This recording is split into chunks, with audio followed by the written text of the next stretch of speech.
नमस्कार दोस्तों, जय जोहार। मैं कौशल तिवारी और बिहनिया संध्या में आपका स्वागत है।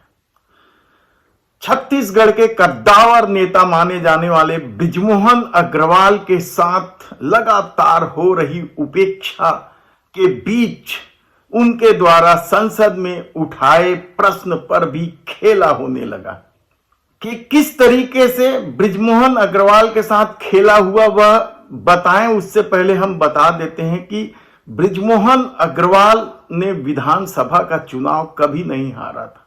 8 बार के विधायक थे, लेकिन अचानक ही पार्टी ने उन्हें राज्य की सत्ता से अलग करते हुए वे मंत्री मंडल में भी शामिल थे विष्णुदेव साय सरकार की, यानी डबल इंजन की सरकार में।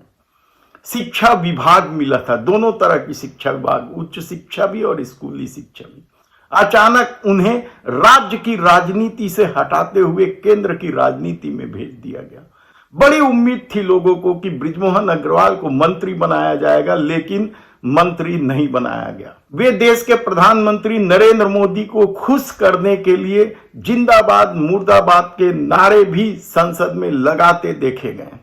और अब जब सब तरफ से उनकी उपेक्षा धीरे धीरे उजागर हो रही है, कहा जा रहा है कि जो उनके रिक्त सीट पर प्रत्याशी बनाया जाना है उसमें भी बृजमोहन अग्रवाल की पसंद का ध्यान नहीं रखा जा रहा है। ऐसे में बृजमोहन अग्रवाल ने मोदी सत्ता को घेरने के लिए कुछ सवाल किए, जिसमें इंटरनेट सुविधा को लेकर भी सवाल था, बीएसएनएल को लेकर। लेकिन उस सवाल का जवाब भी उन्हें ठीक से नहीं मिला। उन्होंने रेलवे का भी सवाल उठाया। लगातार छत्तीसगढ़ के रेल यात्री परेशान हैं, ट्रेन लगातार रद्द किए जा रहे हैं। इस महंगाई के दौर में लोगों का जीना किस कदर मुश्किल है, और ऐसे में आवागमन का साधन ही समाप्त कर दिया जाए तो फिर इसे क्या कहा जाए। और शायद यही वजह है कि बृजमोहन अग्रवाल ने इस मुद्दे को उठाने की कोशिश की, लेकिन जो सवाल उन्होंने पूछे थे उनका जवाब मिला ही नहीं। सवाल क्या था, पहले सुन लीजिए।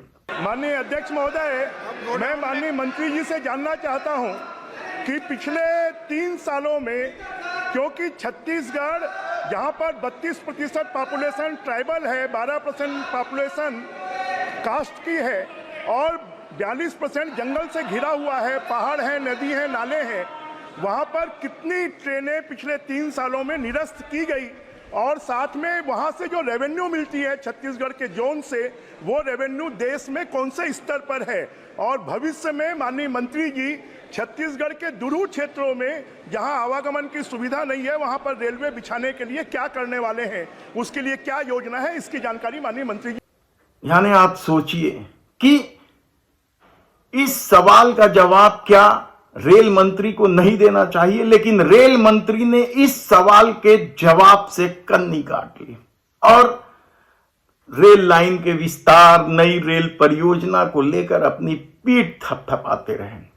छत्तीसगढ़, जैसा कि माननीय सांसद जी ने कहा, एक आदिवासी बहुल राज्य है और बहुत ही महत्वपूर्ण राज्य है। अनफॉर्चुनेटली एक लंबे समय तक छत्तीसगढ़ में रेलवे के डेवलपमेंट के लिए फंड्स बहुत कम दिए जाते थे। आज फंड्स भी दिए जा रहे हैं, काम भी हो रहा है, और जो माननीय सांसद महोदय ने जो बहुत एक महत्वपूर्ण विषय रखा है उसको भी मैं स्पष्ट करना चाहूँगा। 3 साल पहले छत्तीसगढ़ से गुजरने वाली ट्रेन्स थी 56 मेल एक्सप्रेस और 121 पैसेंजर ट्रेन्स होती थी। आज 58 मेल एक्सप्रेस है और 128 पैसेंजर ट्रेन्स हैं। लेकिन इतने पे ही रुकने की बात नहीं है माननीय अध्यक्ष जी। छत्तीसगढ़ में आज करीब 37,000 करोड़ रुपए का इन्वेस्टमेंट रेलवे के डेवलपमेंट के लिए हो रहा है। 8 नए प्रोजेक्ट्स हैं, 8 नए लाइन के प्रोजेक्ट्स हैं, जिससे कि 1358 किलोमीटर नई रेलवे लाइन बन रही है, जिसमें 20,000 करोड़ रुपए का इन्वेस्टमेंट हो रहा है। 17 डबलिंग के प्रोजेक्ट्स हैं, 17 डबलिंग के प्रोजेक्ट्स हैं, जिसमें 1373 किलोमीटर नए ट्रैक बिछेंगे। उस पे 16,604 करोड़ रुपए का इन्वेस्टमेंट हो रहा है। कई जगह थर्ड लाइन, कई जगह फोर्थ लाइन। माननीय अध्यक्ष जी, हम छत्तीसगढ़ की पोजीशन को देखें तो कोलकाता से मुंबई के जो ये सबसे बड़ा कॉरिडोर है, इस कॉरिडोर से जाने वाली सारी की सारी ट्रेन्स छत्तीसगढ़ होते हुए जाती है। इसलिए छत्तीसगढ़ में कैपेसिटी बढ़ाना बहुत ही ज़रूरी है। रेलवे में जब काम बहुत ज़्यादा होता है तो रेलवे के ट्रैक को, नए ट्रैक को एग्जिस्टिंग नेटवर्क से जब कनेक्ट करते हैं तब ज़रूर गाड़ियाँ कैंसिलेशन की तकलीफ आती है। मैं उस तकलीफ के प्रति संवेदनशील हूँ और इसीलिए एक नया मेथड भी काम का स्टार्ट हुआ है। अभी पिछले 7-8 महीनों में इसके ऊपर बहुत प्रैक्टिस करके, बहुत अभ्यास करके एक नया मेथड भी निकाला है, जिससे कि मैक्सिमम काम जिसको एनआई वर्किंग कहते हैं, नॉन इंटरलॉक वर्किंग कहते हैं, उससे पहले हो जाए ताकि मिनिमम डिसरप्शन हो कनेक्शन के दौरान।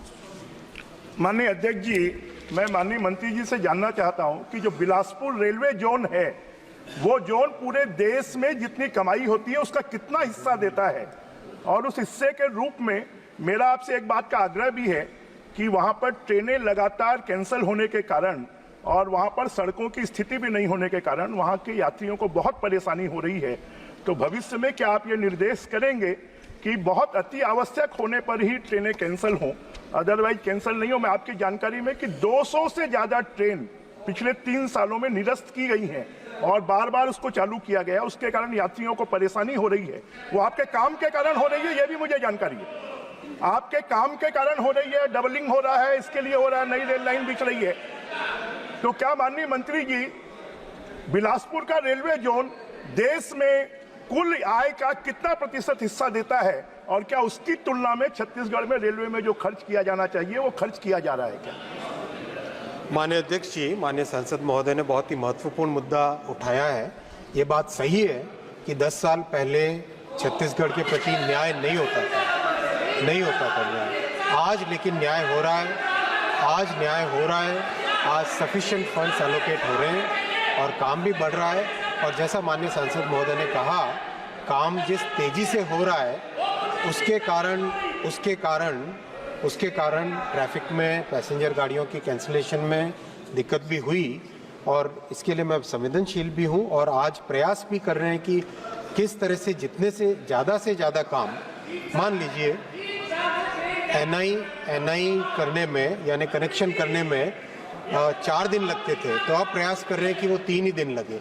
इस तरह का प्रयास बहुत चल रहा है। और अध्यक्ष जी, जितनी तेजी से अभी छत्तीसगढ़ में काम चल रहा है, कैपेसिटी इतनी अच्छी क्रिएट हो जाएगी कि कई सारी जो समस्याएं कैपेसिटी की कमी के कारण थी, वो कैपेसिटी की कमी के कारण आने वाली समस्याएं भी समाप्त हो जाएगी। लेकिन बृजमोहन अग्रवाल ने फिर से इसी सवाल को दोहराते हुए बिलासपुर रेल मंडल की आय का भी सवाल पूछ लिया, लेकिन उन सवालों का भी जवाब बृजमोहन अग्रवाल को नहीं मिला। ऐसे में क्या उनके साथ कोई बड़ा खेल खेला जा रहा है सत्ता के द्वारा? और हालांकि स्थानीय मीडिया ने बृजमोहन अग्रवाल के सवालों को प्राथमिकता से प्रकाशित भी किया। पैसा बोलता है कि तर्ज पर, हालांकि इससे पहले भी कई सांसदों ने छत्तीसगढ़ के मुद्दे पर केंद्र सरकार को घेरने की कोशिश की, चाहे हसदेव का मामला हो या बेरोजगारी का मामला हो। किसानों के मुद्दे भी संसद में उठाए गए, लेकिन केंद्र सरकार इन बातों का जवाब ही नहीं देती। ऐसे में बृजमोहन अग्रवाल ने जो सवाल पूछा वह गलत कहां था, और मीडिया खुद ही प्रकाशित करने में लग गई कि 200 ट्रेनें रद्द, जबकि ये सवाल थे बृजमोहन अग्रवाल के। उन्होंने कहा था 200 ट्रेनें रद्द। रेल मंत्री ने कभी नहीं बताया कि कितनी ट्रेनें रद्द हुई। हालांकि समय समय पर रेल विभाग द्वारा सूचना दे दी जाती है 72 ट्रेनें रद्द हैं इन दिनों, एन त्योहार के मौके पर। लोग नाराज है, लेकिन इन सब बातों से परवाह शायद मोदी सत्ता को लगता है कि हिंदू वोटों का ध्रुवीकरण इन तमाम मुद्दों को किनारे कर देगा। ऐसी परिस्थिति में बृजमोहन अग्रवाल यदि सवाल उठा रहे हैं और उन सवालों का जवाब नहीं मिल रहा है तो क्या बृजमोहन अग्रवाल कोई और कदम उठाएंगे, सड़क की राजनीति करेंगे? क्योंकि इससे पहले भी कांग्रेस ने ट्रेनों की आवाजाही को लेकर, रद्द होने को लेकर आंदोलन की है, सड़क का आंदोलन की है। विकास उपाध्याय के नेतृत्व में तो बकायदा डीआरएम कार्यालय का घेराव भी किया गया, लेकिन कोई फर्क नहीं पड़ता। भारतीय जनता पार्टी को छत्तीसगढ़ ने 10 सांसद दिए हैं, लेकिन ट्रेनों के रद्द होने के मामले में जिस तरीके से चुप्पी ओढ़ ली है सांसदों ने, उससे तो यही लगता है कि वे मोदी सरकार से कोई बैर लेना नहीं चाहते और उस चक्कर में छत्तीसगढ़ के हितों को भी तिलांजलि दे रहे हैं। तब ऐसे में सवाल यह है कि बृजमोहन अग्रवाल के सवालों का जवाब तो जब रेलवे मंत्री ने दिया ही नहीं, तब क्या बृजमोहन अग्रवाल इस मामले को लेकर सड़क की लड़ाई लड़ेंगे?